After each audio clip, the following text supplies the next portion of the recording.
The sounds of cameras clicking drowned out the voice of the Superior Court clerk as she called the case of Chad Desoto this afternoon. The court also has before her Chad Desoto. Good afternoon, Mr. Desoto. Japanese and local media filled Judge Anita Sokola's courtroom as Desoto sat shackled next to his defense attorney with his head hung low. Assistant Public Defender Jocelyn Roden was appointed to represent Desoto as the Attorney General's office filed a motion to modify his bail conditions after a third victim died on Thursday.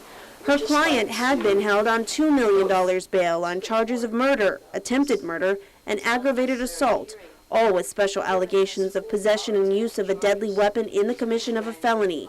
Desoto went on a rampage on Tuesday night, speeding onto the sidewalk in Tumon, hitting 6 pedestrians, crashing into the ABC store, and then stabbing 8 victims, including 2 children, before he was finally taken down and restrained.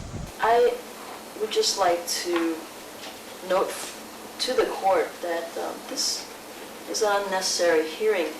The government has full power to add charges during the grand jury process. This is not unlike any other felony where a person is arrested, charged with, say, a single complaint, 1 count, and then later on there are multiple charges and counts attached at the grand jury proceeding. So I'm just saying this so that for the record, I'm a bit concerned about the heightened publicity, which may affect the jury pool in this case, Your Honor. Chief Deputy Attorney General Phil Tydinko requested the court increase the bail by an additional $1 million due to the death of 51-year-old Hitoshi Yokota, who died from injuries he sustained after he was struck by Desoto's car. Your Honor, at this time, the people request that the bail be set at $3 million for the same and similar reasons and additional reason that there are new charges, there's a new murder victim that's added to this. The defendant continues to pose an extreme danger to the citizens and the people and residents here, visitors here on Guam. Judge Sokola granted the request, and Desoto is scheduled to appear back in court next Friday for a preliminary hearing unless the Attorney General's office takes the case before a grand jury earlier and obtains an indictment against him. While he remains behind bars, KUAM has confirmed that Desoto is being held in a cell by himself. Department of Corrections spokesperson Lieutenant Anton Uggin says this is normal procedure, as every new detainee must be separated from the rest of the population for 10 days until they receive medical clearance.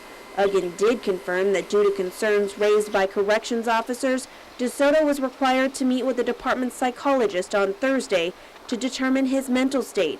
The spokesperson confirms Desoto was cleared.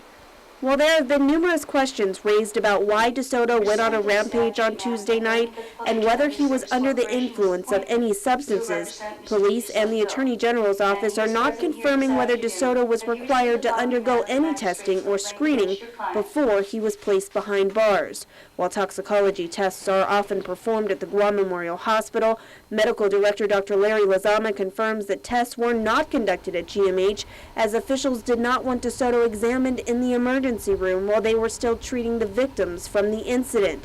Testing for substance abuse and other screenings are offered at the Department of Public Health's Northern Clinic, but confirmation could not be disclosed because doing so could be a violation of federal patient privacy regulations. Any test, though, we are told, would only show the presence of drugs like crystal methamphetamine and marijuana, and not necessarily for synthetic drugs like spice or other similar substances. Reporting for Guam's News Network, I'm Mindy Uggin.